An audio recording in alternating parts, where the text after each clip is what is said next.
bien, Johnny Hallyday, venez. Il a 16 ans, je crois. 17. Vous voyez, ça change tout. Johnny Hallyday, avez-vous réellement du talent ou bien vos chansons sont chaque fois arrivées, comment dirais-je, au très bon moment? Le pyromane Hallyday s'est rangé. La nouvelle est confirmée. Il partira pour l'armée afin de servir d'exemple à ceux qui l'admirent. D'abord, j'ai été un blouson noir. Et puis, je me suis battu. J'ai appris à me défendre plutôt, à la manière de la rue. Et puis un jour, vous allez à l'enterrement de ce père en Belgique. Ce qui m'a attristé, c'est que j'étais tout seul. Vous avez peur de mourir? Ouais. Ne vous inquiétez pas, la route est belle. Mourir, c'est quoi? On continue là-haut? Tu aurais pu vivre encore un peu, Johnny. Je sais que nous nous reverrons un jour ou l'autre. Salut, mon père, salut.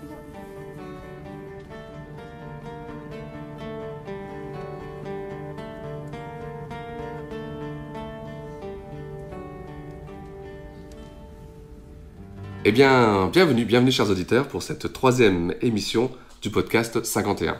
51, le podcast qui retrace l'histoire des 51 albums de Johnny Hallyday. Avec moi toujours pour m'accompagner Jean-François Chenu. Bonjour. Donc je rappelle que tu es l'auteur de Johnny Hallyday, 60 ans de scène et de passion chez Flammarion. Oui, tout à fait. Et pour faire suite à notre dernière émission, salut les copains, nous allons cette fois-ci faire un grand bond en avant avec l'album Restez vivant, le 5e album chez Warner en 2014.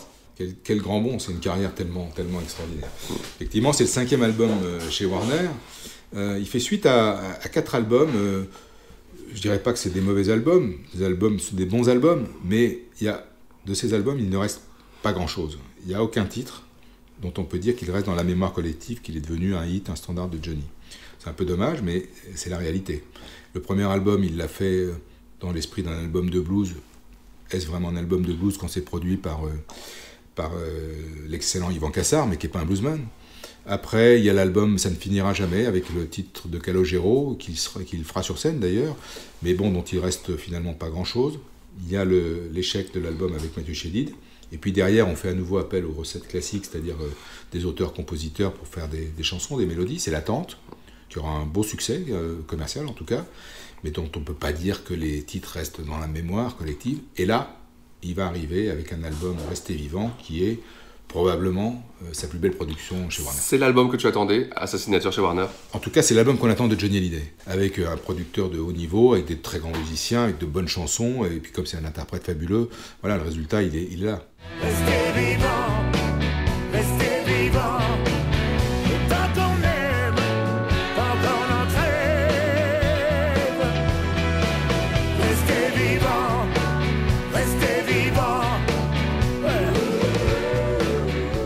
Alors, on revient en 2013 et Johnny vient d'avoir 70 ans. 70 ans qu'il va fêter magistralement, avec une soirée inoubliable, puisqu'il va faire quelques concerts à Bercy, mais dont un le samedi soir. Ce concert, il est retransmis sur TF1 en direct. Il y a quelques invités, notamment Charles Aznavour et son fils David. Et juste après le concert, hop, il traverse Paris, et frais comme un gardon, on le retrouve dans un théâtre où il va offrir pendant 1 heure à ses fans un concert purement de rock'n'roll, un régal absolu. Ce concert, il est retransmis sur Internet, sur MyTF1, donc on peut le suivre.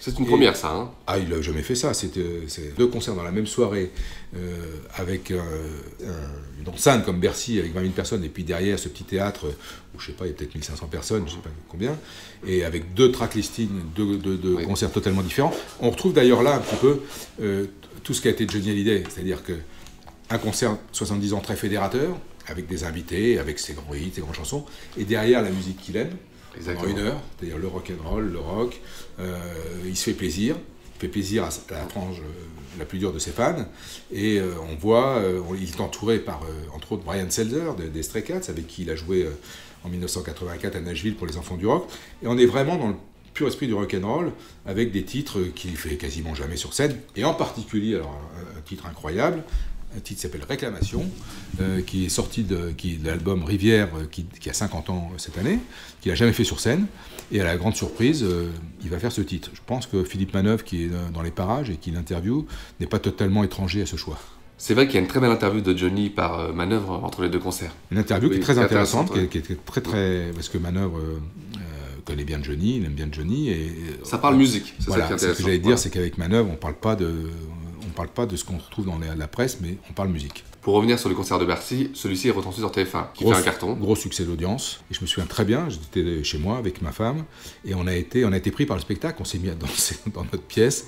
On participait comme si on était sur place. C'était très réussi. C'était un très beau spectacle, et puis il chante magnifiquement bien. Donc, Charles Aznavour monte sur scène. Oui, c'était très émouvant, parce que et Johnny est formidable, parce que Charles, il est quand même... il est un peu vieillissant, donc sa voix n'est plus tout à fait au niveau. Et quand ils chantent tous les deux, Johnny fait évidemment très attention à ne pas monter trop pour écraser Charles Aznavour. C'est un peu son père spirituel, ils ont déjà fait de nombreux duos ensemble, et c'est très émouvant de les voir tous les deux. Oui, je me rappelle d'une très belle captation et retransmission sur TF1, c'était vraiment magnifique. Avec des beaux moyens. Puis alors, c'est un show qui fait un peu la liaison avec ce qu'il avait fait pour son anniversaire au Parc des Princes, enfin ses anniversaires, c'est-à-dire qu'il rentre en fait par une petite traversée là du public. C'est pas la traversée du Parc des Princes, mais il monte sur scène en allant à la rencontre de son public. Donc il y a des nombreux clins d'œil avec les spectacles qu'il a fait précédemment.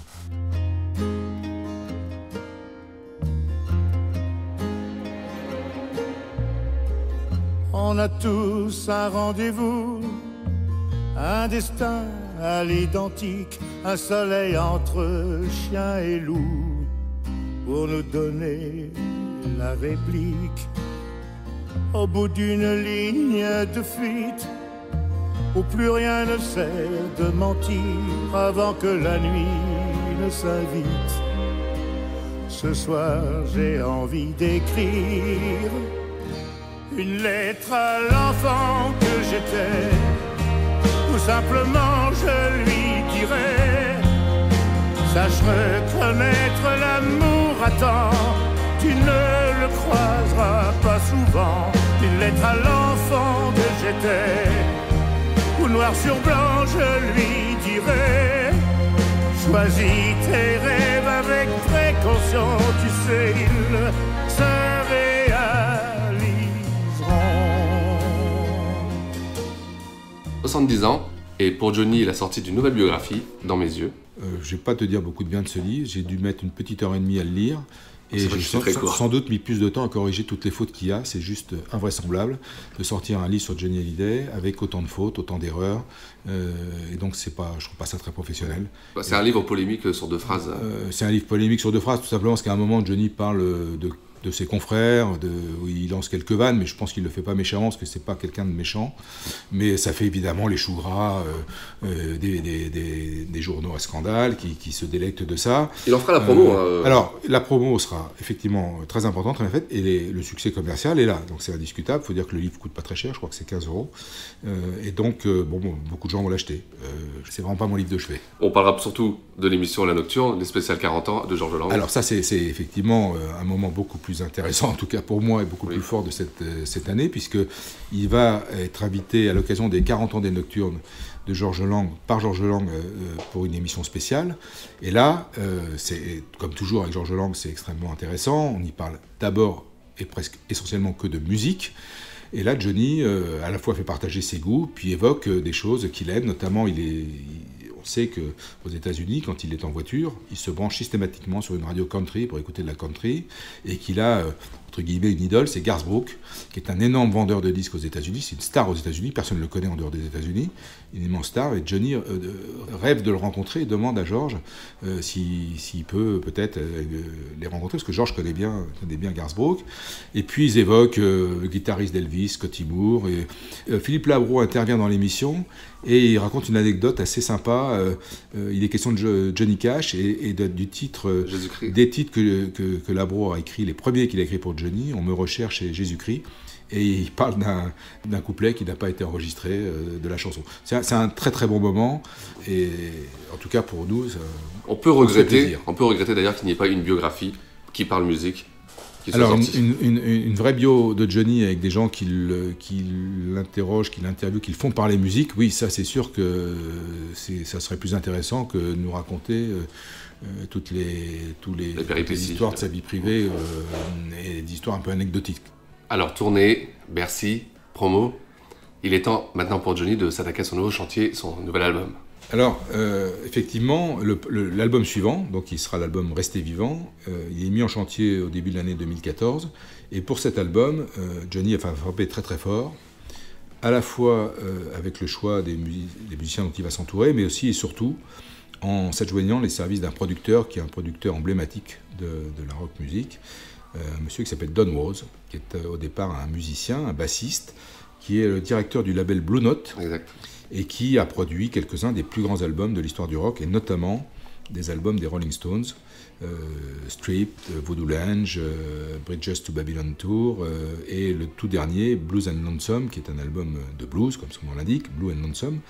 Et puis, il a aussi produit des disques de Dylan, des disques de Joe Cocker, il a produit des disques de stars de la country, comme Waylon Jennings, comme Chris Christopherson, comme Bonnie Raitt, des artistes que Johnny aime beaucoup. Et donc, cette rencontre paraît assez naturel, et c'est en écoutant un disque de Dylan dans sa voiture, une chanson de Dylan qui lui plaît beaucoup, que Johnny va remonter au producteur de la chanson, Don Was, et va demander à ses équipes de le mettre en contact avec ce personnage, qui va être donc le producteur de Rester Vivant. J'apprends la vie à l'envers sur une imitation Fender. Qu'est-ce que je vais devenir au café de l'avenir? Qu'est-ce que je vais devenir au café de l'avenir? Don Was, le producteur, va réunir une équipe de musiciens tout à fait extraordinaire. Autour de Johnny, on va retrouver des guitaristes qu'on connaît, Brian Ray et Robin Le Mesurier, qui étaient ces deux guitaristes au Stade de France, mais aussi Dean Parks, qui est un super guitariste, qui a joué avec David Crosby, avec Bob Dylan, avec Rod Stewart, avec Diana Krall, j'en passe et des meilleurs. Tim Pierce, qui a joué avec Tina Turner, avec Santana, avec Clapton. Il y a Audley Freed, qui est le lead guitare des Black Crowes, et donc un personnel musicien tout à fait fantastique. Avec ces musiciens, il y a aussi un batteur formidable, qui s'appelle Charlie Drayton, qui a entre autres joué avec Keith Richards, et qui est un batteur fantastique. Donc vraiment une équipe de musiciens en studio impressionnante. Tout ce travail va être réuni, compilé, mixé, en fait, comme on dit, par le maître Bob Clearmountain. Bob Clearmountain, Johnny travaille avec lui depuis À la vie, à la mort, album enregistré en 2002.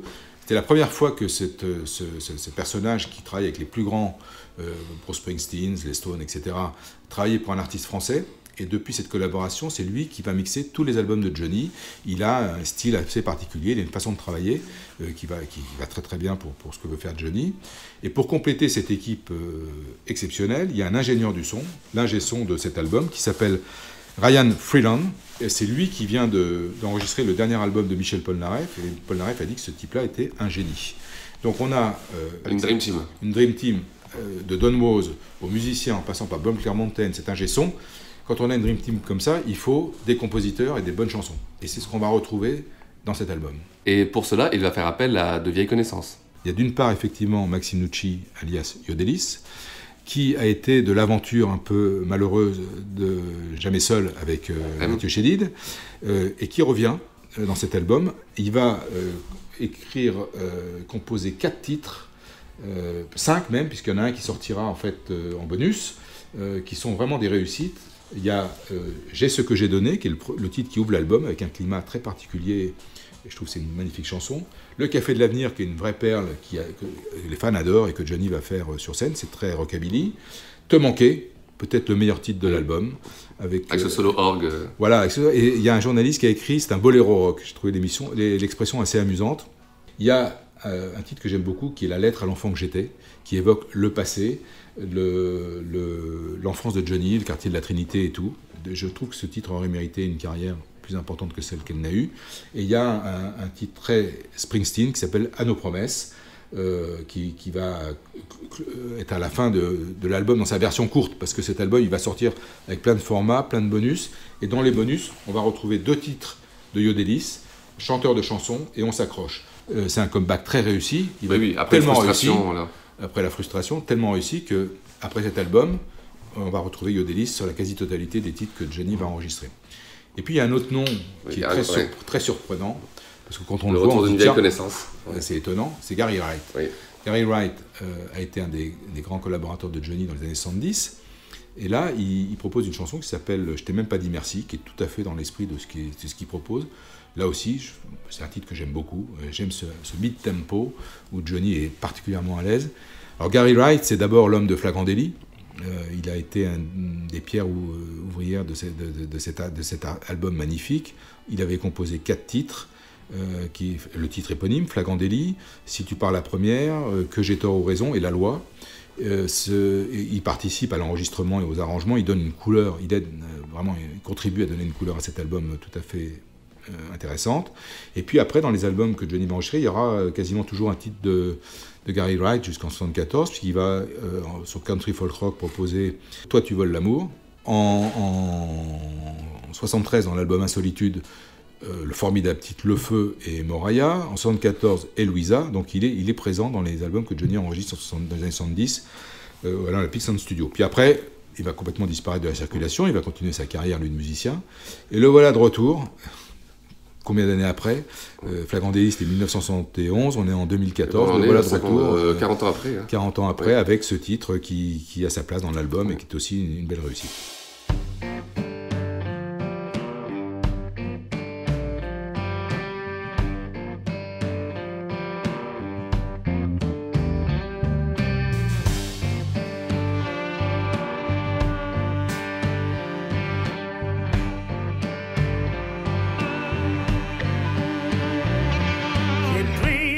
Je suis tombé, des larmes pour me pardonner. Et j'ai pris quand j'ai voulu prendre la belle vie et les heures tendres. J'ai pris tes plus belles années, tout ton cœur, j'ai même pas dit merci pour la chaleur de la nuit, pour les heures et les secondes passées nous deux dans ce monde. Je t'aimais pour tes caresses, de tout mon cœur je le confesse. Je t'ai même pas dit merci. Prends-moi dans tes bras, prends-moi dans tes bras, prends-moi dans tes bras. Belle musique, mais aussi des belles paroles et de beaux textes. Alors les textes, on retrouve plusieurs auteurs. On retrouve Miossec, avec qui Johnny a déjà travaillé, qui est donc celui qui écrit le texte sur la chanson de Gary Wright. On retrouve Jeanne Chéral, qui est assez présente dans l'album et qui va écrire à plusieurs reprises pour Johnny. Et puis d'autres paroliers qui ne sont pas forcément des gens qui sont toujours très connus, mais qui trouvent des thématiques qui sont des thématiques qui vont bien à Johnny. Et on sent qu'il y a une vraie réussite dans cet album, c'est qu'il y a une vraie cohérence. C'est-à-dire que tout est... comme dans les grands albums de Johnny, vous savez, c'est comme une mayonnaise. Et quand la mayonnaise prend, le résultat est excellent. Et là, tous les éléments sont réunis pour que ce soit un très grand album. D'où l'importance de la réalisation. Et là, on peut vraiment dire merci à Don Was. Le premier single, Regarde-nous, qui sort le 1er septembre. Alors, c'est vrai que quand j'entends ce premier single, je suis un peu déçu. Je suis un peu déçu parce que, bon, je ne trouve pas que ça soit un titre inoubliable. Quand on a eu l'album après, on s'est dit, mais pourquoi est-ce qu'ils ont choisi ce titre ? Et en tout cas, donc, ce premier single qui sort, il y en aura un deuxième qui s'appelle Seul, qui bénéficiera d'un beau clip tourné à New York. Johnny qui regarde un peu la vie, les gens très différents. Il à la fois il exprime cette solitude qui lui pèse et qui lui pèsera tout au long de sa vie, et son regard porté sur cette société. Le titre, la mélodie est assez jolie, mais la thématique Seul, c'est pas très original. Il a chanté ça plusieurs fois. Là encore, je pense qu'il y avait des titres plus forts dans l'album. Par contre, le troisième single extrait, c'est Te manquer. Et lui, il mérite vraiment d'être... C'est extraordinaire. C'est vraiment un titre formidable. Donc, ça n'empêche que l'album, à sa sortie, fait un malheur, puisqu'il s'en vendra 132 000 la première semaine. C'est la meilleure vente de l'année, la première semaine. Et à l'arrivée, c'est un album qui se vendra à 450 000 exemplaires. C'est un disque de diamant. Très belle vente, dans un contexte de marché qui est très difficile. Et donc, après l'attente qui avait aussi très bien marché, Johnny reste donc avec un beau succès sur cet album. Un mot sur la promo ? La promotion de l'album, il l'a fait dans des émissions de télé et de radio, il l'a fait à Canal+, il l'a fait à RTL, et là, il est en live avec ses musiciens, il nous interprète Rester vivant, l'impression elle est absolument remarquable. Encore une fois, quand Johnny est en live à la télévision, ça n'a rien à voir avec un Johnny en playback, où il n'est jamais très, très à l'aise. Et Rester vivant avec ce saxophoniste David McMurray, Don Was qui est là, qui joue de la basse, c'était une vraie performance. Et puis, il dîne en fait avec Don Was, et Don Was lui dit je suis attendu par Georges Lang, qui fait une spéciale sur moi. Et Johnny, qui était avec son équipe en train de dîner, lui dit mais je ne vais pas te laisser seul à aller à RTL, je t'accompagne.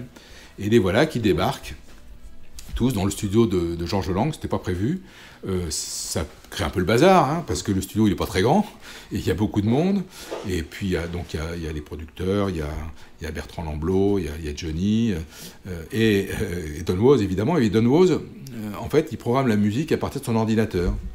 Et à la fin de l'émission, sans se soucier de quoi que ce soit, il met un titre de l'album Rester vivant que personne n'a jamais entendu. Les gens de chez Warner n'étaient pas très très contents parce que c'est pas comme ça qu'on assure la promotion d'un album. Donc il y en a qui se sont fait rappeler à l'ordre, mais pour nous auditeurs, c'était une surprise. Je garderai pour toi le plus doux des silences. Je resterai des jours intraçables et muets. Je ferai de ma voix l'écho de mon absence et de tout cet amour, un sentiment parfait. Te manquer, je voudrais te manquer.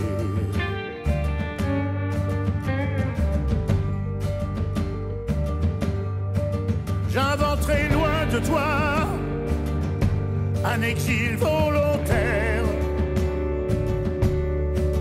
brisant ma solitude avec des choses de rien. Quelques vers ou le bois d'un arbre centenaire, que la chaleur du sud aura mis sous mes mains. Te manquer, je voudrais te manquer.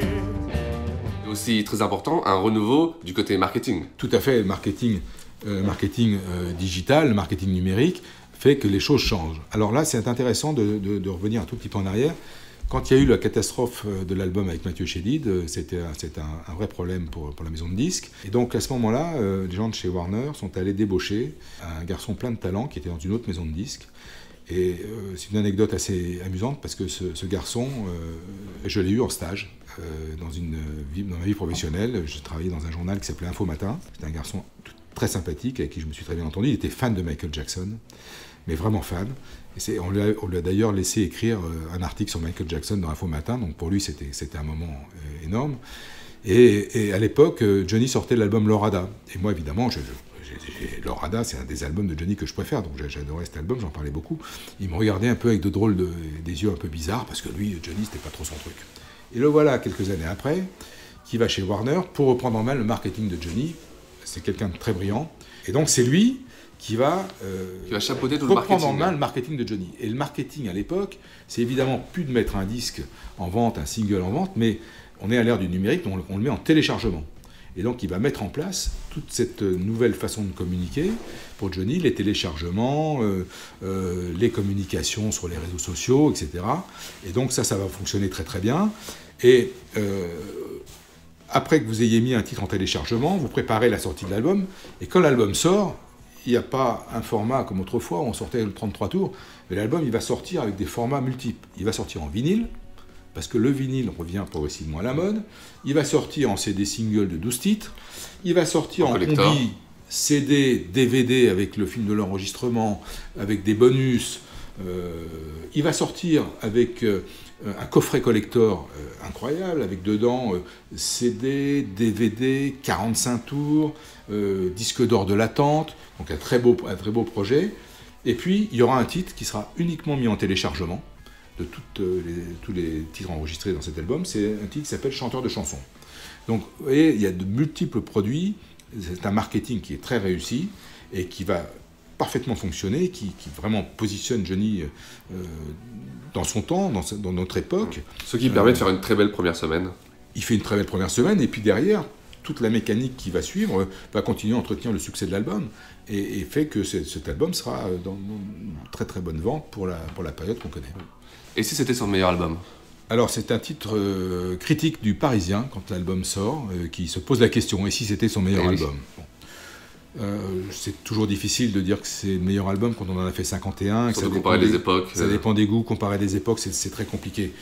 Il y a des personnes qui préfèrent des albums purement thématiques, des albums 100% rock'n'roll ou albums de country. Bon, il y a des albums dans l'histoire de Johnny qui sont absolument des pépites. L'album La Génération Perdue, Rivière ouvre ton lit, Flagrant délit, etc. On en reparlera à une autre occasion. Donc je ne dirais pas que c'est son meilleur album, d'abord parce que le format CD, le format fait que souvent on met beaucoup de chansons. Ouais. Il y a là sur cet album, il y aura 15 ou 16 chansons qui seront proposées. Donc parfois peut-être qu'on peut se dire qu'il y a un ou deux titres de trop et qu'il faut un peu remplissage. Peut-être en tout cas son meilleur album chez Warner, je ne parlerai pas du dernier parce que c'est à part, mais des albums qu'il a fait chez Warner, c'est peut-être son meilleur. Oui, je pense que c'est son meilleur. Et c'est un des très bons albums de Johnny. Eh bien Jean-François, c'est là-dessus qu'on va conclure et on se retrouve dans 15 jours avec l'album Ça change pas un homme. Et on sera toujours aux États-Unis, mais dans côte Est, à New York. Merci Jean-François. Merci, à bientôt, ciao. À bientôt, ciao.